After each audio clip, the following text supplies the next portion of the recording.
दिन रुरु मृग जंगल में सैर कर रहा था, लेकिन तभी वह किसी मनुष्य के चिल्लाने की आवाज सुनता है। जब वह मौके पर पहुंचता है, तो उसे नदी की धारा में एक आदमी बहता हुआ नजर आता है। यह देखकर मृग उसे बचाने के लिए नदी में कूद पड़ता है और डूबते व्यक्ति को उसके पैर पकड़ने की सलाह देता है। लेकिन वह व्यक्ति उसके पैर पकड़कर मृग के ऊपर ही बैठ जाता है। अगर मृग चाहता तो उसे गिराकर पानी से बाहर आ सकता था, लेकिन उसने ऐसा नहीं किया। वह स्वयं तकलीफ सहकर उस व्यक्ति को किनारे तक ले आता है।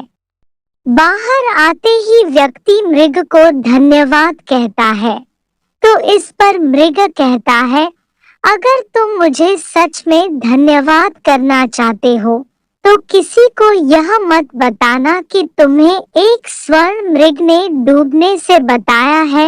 मृग ने उसे कहा, अगर मनुष्य मेरे बारे में जानेंगे तो वे मेरा शिकार करने की कोशिश करेंगे। यह कहकर रुरु मृग जंगल में चला जाता है। कुछ समय बाद उस राज्य की रानी एक सपना देखती है, जिसमें उसे रुरु मृग दिखाई देता है।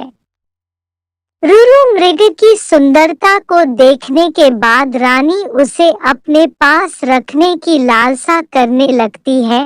इसके बाद रानी राजा को रुरु मृग को ढूंढकर लाने के लिए कहती है।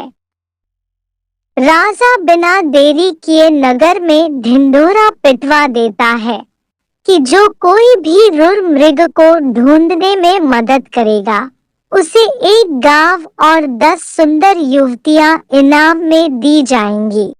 राजा की यह सूचना उस व्यक्ति तक भी पहुंचती है जिसे मृग ने बचाया था। वह व्यक्ति बिना समय गवाए राजा के दरबार में पहुंच जाता है और रुरु मृग के बारे में राजा को बताता है। राजा और सिपाही सहित वह व्यक्ति जंगल की ओर चल पड़ता है।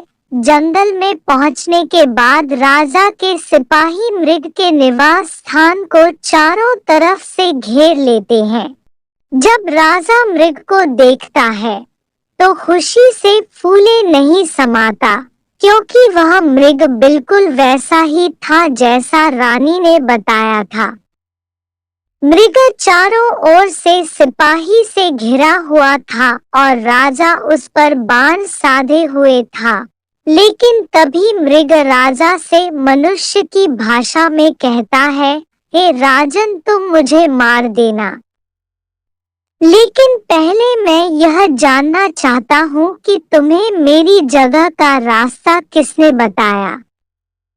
इस पर राज ने उस व्यक्ति की ओर इशारा किया जिसकी जान मृग ने बचाई थी। उस व्यक्ति को देखकर मृग कहता है, निकाल लो लकड़ी के कुंदे को पानी से, न निकालना कभी एक अकृतज्ञ इंसान को। जब राजा ने मृग से इन शब्दों का मतलब पूछा तो मृग ने बताया कि उसने इस व्यक्ति को डूबने से बचाया था। मृग की बातें सुनकर राजा के अंदर की इंसानियत जाग गई।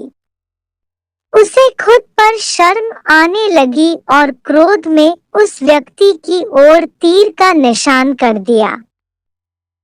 यह देखकर मृग ने राजा से उस व्यक्ति को न मारने की प्रार्थना की। मृग की दया भावना देखकर राजा ने उसे अपने राज्य में आने का निमंत्रण दिया। मृग राजा के निमंत्रण पर कुछ दिन राजमहल में रहा और फिर वापस जंगल लौट गया। इस कहानी से हमें यह सीख मिलती है कि हमें किसी का एहसान कभी नहीं भूलना चाहिए, चाहे वह इंसान हो या जानवर। अगर आपको यह कहानी पसंद आया है तो वीडियो को लाइक करें और कमेंट में बताएं कि यह कहानी से आपको क्या सीख मिली है। और चैनल को तो जरूर सब्सक्राइब कीजिएगा ताकि ऐसे ही दिलचस्प कहानियां देखने और सुनने को मिलता रहेगा और हो सके तो वीडियो को शेयर कीजिएगा।